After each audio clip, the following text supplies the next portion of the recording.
أعوذ بالله من الشيطان الرجيم بسم الله الرحمن الرحيم الحمد لله الذي نحمده ونستعينه ونستغفره ونؤمن به ونتوكل عليه ونعوذ بالله من شرور أنفسنا ومن سيئات أعمالنا من يهد الله فلا مضل له ومن يضلله فلا هادي له ونشهد أن لا إله إلا الله ونشهد أن محمدا عبده ورسوله فأعوذ بالله من الشيطان الرجيم بسم الله الرحمن الرحيم وَإِذْ قَالَ رَبُّكَ لِلْمَلَائِكَةِ إِنِّي جَاعِلٌ فِي الْأَرْضِ خَلِيفَةً قَالُوا أَتَجْعَلُ فِيهَا مَن يُفْسِدُ فِيهَا وَيَسْفِكُ الدِّمَاءَ وَنَحْنُ نُسَبِّحُ بِحَمْدِكَ وَنُقَدِّسُ لَكَ قال إني أعلم ما لا تعلمون صدق اللہ المولانا العظیم۔ برادران ملت اسلامیہ، جس آیت کریمہ کی تلاوت کی گئی ہے سورہ بقرہ کی، گزشتہ جمعہ جو ہم نے آیت تلاوت کی ہے بعد ازیں اس آیت کی تلاوت کی جا رہی ہے وَإِذْ قَالَ رَبُّكَ لِلْمَلَائِكَةِ إِنِّي جَاعِلٌ فِي الْأَرْضِ خَلِيفَةً، اور جب اللہ رب العزت نے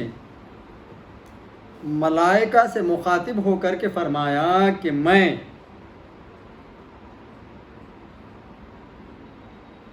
دنیا میں زمین کے اوپر خلیفہ بنانے جا رہا ہوں، یا میں خلیفہ بنا رہا ہوں زمین پر، یہ میں نے سرسری ترجمہ کیا اور اس پر کا ترجمہ میں پڑھتا ہوں۔ اور یاد کرو جب تمہارے رب نے فرشتوں سے فرمایا زمین میں اپنا نائب بنانے والا ہوں، یعنی اللہ رب العزت دنیا میں صاحب انسان کو خلیفہ بنا کر کے بھیجا، نائب بنا کر کے بھیجا، سردار بنا کر کے بھیجا۔ فی الارض خلیفہ قالوا اتجعل فیہا من یفسد فیہا ویسفک الدماء، کہنے لگے جب اللہ رب العزت فرشتوں سے مخاطب ہو کر کے فرماتا ہے کہ میں جو ہے دنیا کے اندر نائب بنانے والا ہوں یا بنا رہا ہوں، تو فرشتے سن کر کے اس کو کہتے ہیں کہ قالوا اتجعل، اے رب، کہنے لگے فرشتے اے رب ان کو کیوں کر بناتا ہے؟ بولے فرشتے اتجعل فیہا من یفسد، وہ زمین کے اندر فساد برپا کریں گے، فسق و فساد کریں گے، فساد میں مبتلا ہو جائیں گے۔ قالوا اتجعل فیہا من یفسد فیہا ویسفک الدماء، بولے کیا ایسے کو نائب کرے گا جو اس میں فساد پھیلائے گا اور خون ریزی کرے گا۔ دیکھو فرشتوں کو بھی علم تھا کہ صاحب انسان جو ہے دنیا میں جانے کے بعد دنیا کے اندر کیسے فساد برپا کرے گا، خون ریزی کرے گا۔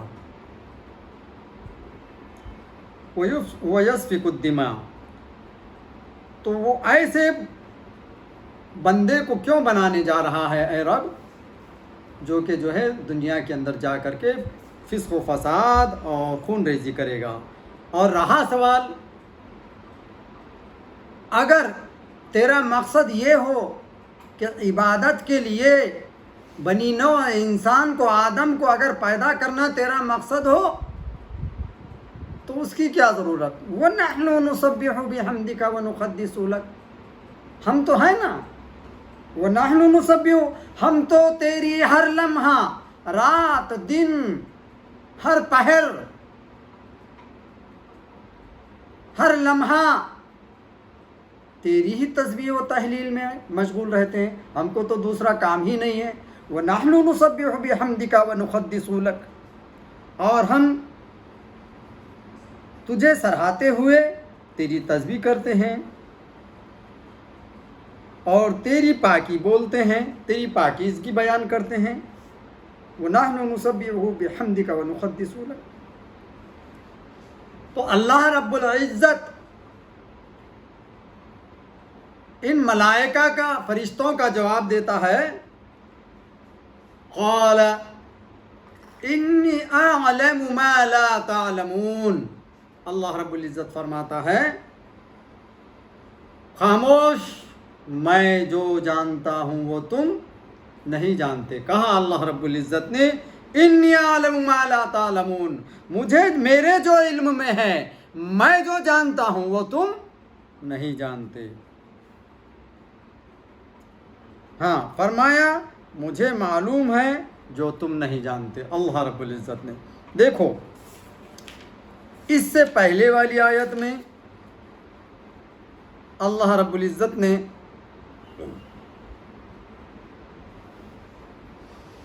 بنی نوع انسان کے لیے تخلیق کے اندر یہ فرمایا تھا کہ هو الذی خلق لکم ما فی الارض جمیعا، ہم نے بنی نوع انسان کے لیے زمین کے اندر جو بھی چیزیں پیدا کی ہیں وہ کس کے لیے؟ انسان کے لیے بنایا۔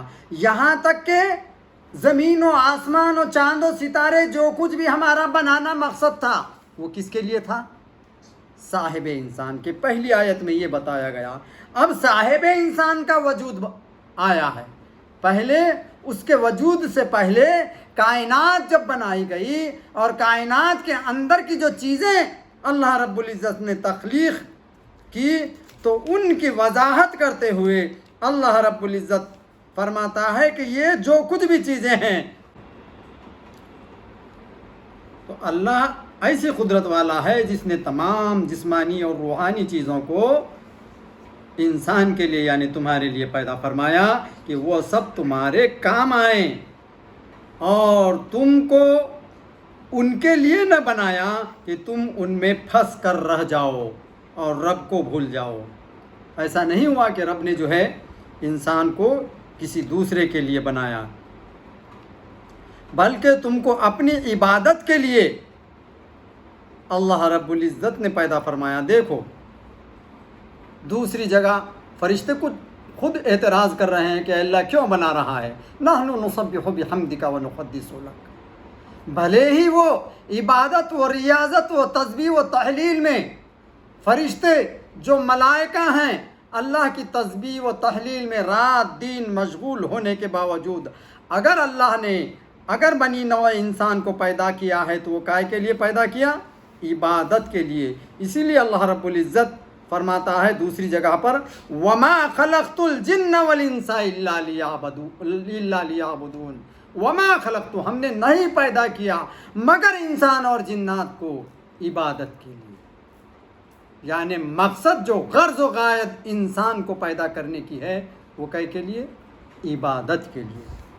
وَمَا خَلَقْتُ الْجِنَّ وَالْإِنسَ إِلَّا لِيَعْبُدُونَ، بلکہ خاص اپنے لیے جیسے خود فرمایا کہ وَاسْتَنَعْتُكَ لِنَفْسِي، اے بندے میں نے کوئی کام تیرے غیر کی خاطر نہ کیا، تو بھی اپنا کوئی کام میرے غیر کے لیے نہ کر، جس قدر تو میرے لیے ہوگا اسی قدر میں تیرے لیے ہوں گا۔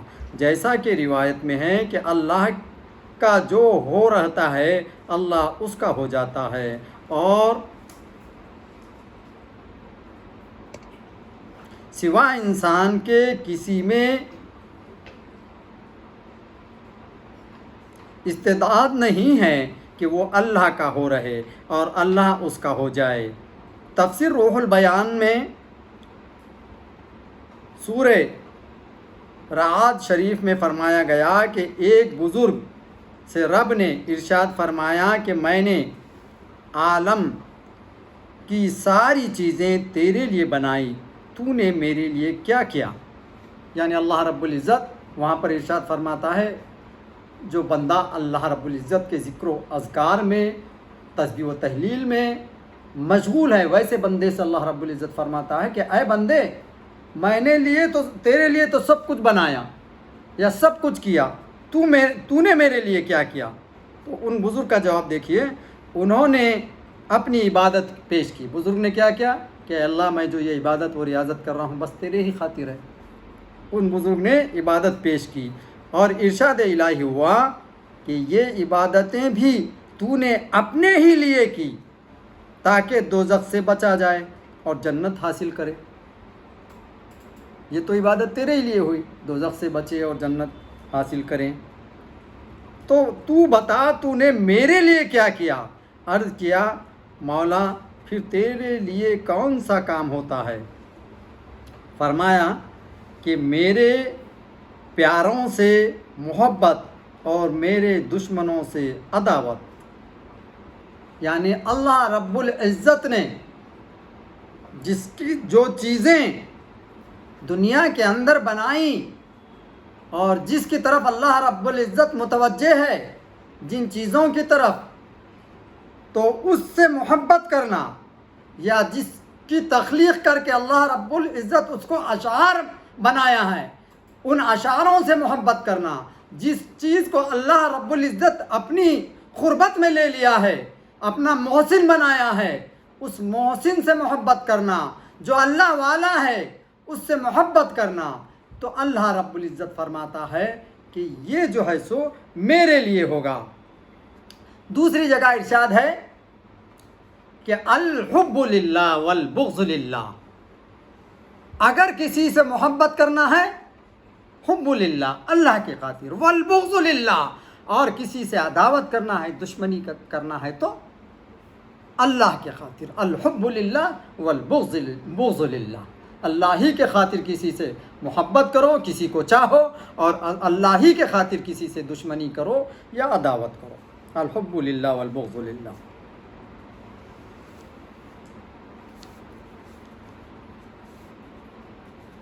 لہٰذا نماز، حج وغیرہ ادا کرنا عبادت ہے۔ دیکھو اب اس کا مخزن علم و حکمت۔ نماز اور حج وغیرہ ادا کرنا عبادت ہے، اور ان عبادت سے محبت کرنا رب کی محبت ہے۔ عبادت اپنے لیے ہے اور عبادت سے محبت رب کے لیے ہے۔ عبادت کرنا شریعت ہے، عبادت سے محبت کرنا طریقت ہے۔ رب فرماتا ہے فَوَيْلٌ لِّلْمُصَلِّينَ الَّذِينَ هُمْ عَنْ صَلَاتِهِمْ سَاهُونَ، جو عبادت تو کرے مگر بوجھ جان کر رب اس سے ناراض ہوتا ہے۔ یعنی ایسی عبادت کر رہے جان پہ آ کر، بعض وقت کیسا ہوتا کہ نماز جان پر آ کر پڑھنا، کسی عبادت کو جان پر پڑھنا، قرآن پڑھنے آ رہا تو جان پر پڑھنا، یعنی اپنا دل نہ بولتے ہوئے عبادت کرنا، تو دل نہ مانے تب بھی عبادت کرنا، تو جان پہ آ کر جو چیز کی جاتی ہے تو ویسی عبادت جو ہے یہ مکمل نہیں ہے، کامل نہیں ہے۔ جو عبادت تو کرے مگر بوجھ جان کر رب اس سے ناراض ہے، اس لیے صوفیاء اکرام کے نزدیک جنت کے لیے عبادت کرنا کمال نہیں، محض رضا الہی کے لیے چاہیے۔ اور جس طرح آسمان و زمین کو تیرے خاطر بنایا، اس طرح تو بھی اپنے دنیاوی کاروبار بھی میرے ہی رضا کے لیے کر، خود اس لیے کھا پی کہ تو اس سے عبادت کرے، بچوں کو اس لیے پرورش کر کہ یہ میرے احکام، میرا حکم ہے، اور وہ رب تعالیٰ اپنی ہر مخلوق کے ہر حال کو بخوبی جانتا ہے۔ یعنی ہر چیز جو کر رہے ہیں ہم یہ رب کے خاطر، رب کے رضامندی کے خاطر ہی کر رہے ہیں۔ تو یہاں پر جو اللہ رب العزت نے بنی نوع انسان کے لیے جو چیزیں دنیا و مافیہا کے اندر مہیا فرمائی، سب کے سب جو ہے انسان ہی کے خاطر ہے۔ اور پھر آگے جا کر کے اللہ رب العزت نے جب صاحب انسان کو وجود میں لایا اور اس کو پیدا کرنے کا ارادہ کر کے خلیفۃ الارض بنا کر کے دنیا میں بھیجنے کا وعدہ کیا، تو فرشتوں نے وہاں پر سوال کر کے یہ سوال کر دیا کہ اے رب، یہ تو بندے جو ہیں یہ تیرے بندے دنیا میں جا کر فساد کریں گے، خون ریزی کریں گے۔ تو اللہ رب العزت نے جب ان کا جواب اور رہا کہ ہم تیری تسبیح و تحلیل کے لیے تو ہیں، تو پھر انسان کو پیدا کرنے کی وجہ کیا ہے؟ تو اللہ رب العزت وہاں ارشاد فرماتا ہے کہ میں جو جانتا ہوں وہ تم نہیں جانتے۔ اس آیت کا پچھلی آیتوں سے چند طرح تعلق ہے، یہ کہ پچھلی آیتوں میں ان نعمتوں کا ذکر فرمایا گیا جو بلا واسطہ ہر انسان کو ملتی ہے، زندگی اور موت اور زمین و آسمان کی نعمتیں۔ اب اس خاص نعمت کا ذکر ہے جو انسان کے والد حضرت آدم علیہ السلام کے ذریعے سے ان کو ملی ہے۔ یعنی انسان کو جو نعمتیں ملی ہیں وہ کسی نہ کسی اناج کی شکل میں، زمین کی شکل میں، آسمان کی شکل میں، پھر پانی کی شکل میں۔ اب جو صاحب انسان کو جو نعمت ملی ہے یہ بھی واسطے سے ہی ملی۔ یہ واسطہ کیا ہے؟ یہ ہمارے جد امجد حضرت آدم علیہ السلام کی شکل میں، کیونکہ یہ ہم انہی کی نسل میں سے ہیں، یہ ہمارے لیے واسطہ بنا۔ تو یہ ایک نعمت اللہ رب العزت کی، یہ نعمت کا ذریعہ ہمارے لیے اللہ رب العزت نے ہمارے والد، ہمارے جد امجد حضرت آدم علیہ السلام کو بنا کر کے بھیجا، کیونکہ والد حضرت آدم علیہ السلام کے ذریعے سے ان کو ملی۔ یعنی آدم علیہ السلام کی عزت افزائی اور ان پر خاص کرم خداوندی ہے، کیونکہ باپ کی عزت سے اولاد کی عزت ہے۔ یہ کہ پچھلی آیتوں میں قیامت تک ملنے والی دائمی نعمتوں کا ذکر فرمایا گیا، یعنی زندگی اور موت اور زمین و آسمان کا ظاہری نعمتیں، اور اب اس نعمت کا ذکر ہو رہا ہے جو شروع پیدائش کے وقت صرف ایک بار دی جا چکی ہے اور جس کی وجہ سے نسل انسانی قیامت تک فخر کرے گی، مگر چونکہ وہ پچھلی نعمتیں ہر شخص کو محسوس ہوتی تھیں اور کوئی بھی اس کا انکار نہ کر سکتا تھا، اور یہ نعمت انبیاء کرام سے سن کر ہی معلوم ہوئی، اس لیے ان کا ذکر پہلے ہوا اور اس کا ذکر بعد میں۔ تیسرے یہ کہ پہلی آیت سے معلوم ہوا کہ عالم کی ساری چیزیں انسان کے لیے پیدا ہوئی۔ اس پر سوال پڑ سکتا ہے کہ انسان تو ہر ہزارہ مخلوق سے کمزور ہے، فرشتے، جنات، ہاتھی اور شیر وغیرہ سے اس سے بڑھ کر طاقتور ہے، پھر سب کا یہ حاکم کیوں ہو سکتا ہے؟ یعنی اللہ رب العزت نے دنیا کے اندر انسان کو جو نائب بنا کر، خلیفہ بنا کر کے بھیجا، تو یہ کیسے ہو سکتا ہے جبکہ تمام مخلوقات جو ہے انسان سے کئی زیادہ قوت اور طاقت والی اور ہر لحاظ سے آزمودہ ہیں، تو وہ ناقص انسان ان تمام پر جو ہے حاوی کیسے ہو سکتا اور اعلیٰ کیسے ہو سکتا ہے؟ یہاں پر جو ہے سوال ہوتا ہے۔ اس آیت میں اس کا جواب دیا جا رہا ہے کہ اے معترض انسان کی محض جسمانی کمزوری کو مت دیکھ، بلکہ اس کی لیاقت اور قابلیت پر بھی نظر کر جو قدرت نے اس کو عطا فرمائی ہے۔ ہم تجھ کو تیری ابتدائی پیدائش کا قصہ سناتے ہیں جس سے تجھ کو معلوم ہوگا کہ بہترین مخلوقات یعنی ملائکہ نے تیرے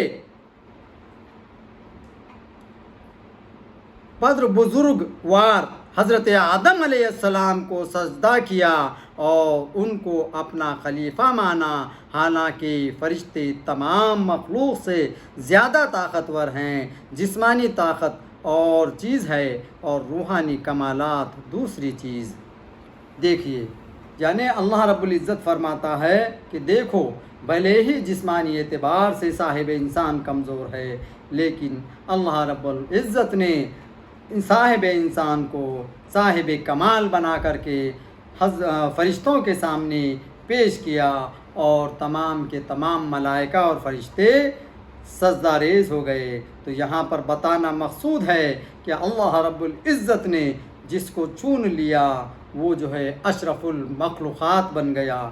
تو اللہ رب العزت سے دعا ہے کہ اللہ تعالی ہم سبوں نے مل کر جو پڑھا اور سنا ہے اس کو سمجھ کر اس پر عمل کرنے کی توفیق عطا فرمائے اور عامل بنائے۔ وآخر الدعوانا ان الحمد للہ رب العالمین۔